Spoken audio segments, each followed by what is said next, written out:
और बात की एक बात यह कि खबर आई कि सऊदी अरब ने कफाला सिस्टम आखिर खत्म कर दिया।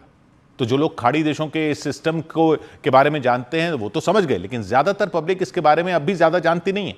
तो इसको समझने की जरूरत है कि कफाला सिस्टम क्या था।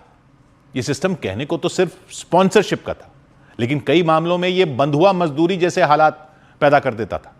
वहां दूसरे देशों से आए काम करने गए लोगों की हालत ऐसी कर देता था, और संयुक्त राष्ट्र की श्रमिकों के अधिकारों के लिए काम करने वाली अंतर्राष्ट्रीय संस्था ILO यानी इंटरनेशनल लेबर ऑर्गेनाइजेशन में इसका कई बार विरोध होता रहता है। कई देशों में यह अब भी चल रहा है, जबकि कई देश अब इसको खत्म करते जा रहे हैं। इसमें होता यह है कि जैसे सोचिए आप भारत से सऊदी अरब जाते हैं पैसे कमाने, वहां आपकी नौकरी लगती है, तो कफाला सिस्टम में आपका मालिक सिर्फ नौकरी देने वाला नहीं था, वो आपका एक तरह से कानूनी गार्डियन होता था, संरक्षक होता था।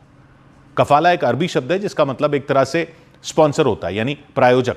तो संरक्षक और प्रायोजक टाइप का उनका रोल होता था जो नौकरी देता था। नौकरी देने वाले को कहते थे कफील, इसलिए यह सिस्टम था कफाला।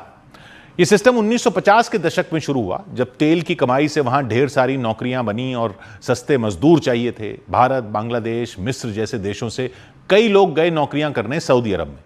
और सऊदी अरब ही नहीं, खाड़ी के लगभग सारे देशों ने यही सिस्टम बनाया हुआ था। कई देशों में अब भी यही सिस्टम चल रहा है। तो कहने को तो नौकरी देने वाला आपका संरक्षक होता था, लेकिन यह आपको एक ही मालिक से बांध देता था। मतलब बिना उसकी लिखित इजाजत के आप नौकरी नहीं छोड़ सकते थे, ना छोड़ सकते थे, ना ही किसी और नौकरी में जा सकते थे। मतलब आपको वहां कोई उससे बेहतर नौकरी मिल भी जाए, तब भी वो नौकरी आप तभी ले सकते थे जब आपका स्पॉन्सर आपको इसकी इजाजत दे, क्योंकि आपको जो वहां जाने का वीजा मिलता था वो उसी स्पॉन्सर के नाम से मिलता था।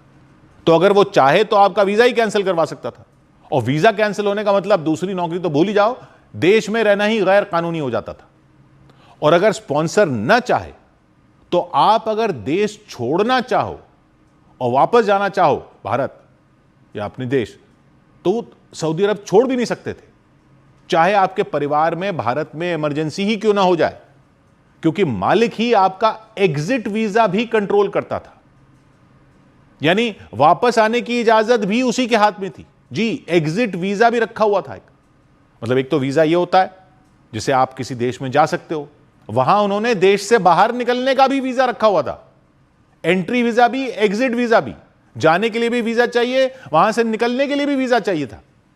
और अक्सर वो आपका पासपोर्ट ही रख लेते थे ताकि आप भाग ना सको। यानी एक तरह से बंधुआ मजदूरी हुई। मतलब कोई शिकायत हो तो वो भी आप कर तो सकते नहीं थे। अगर आप कम पैसे की शिकायत करो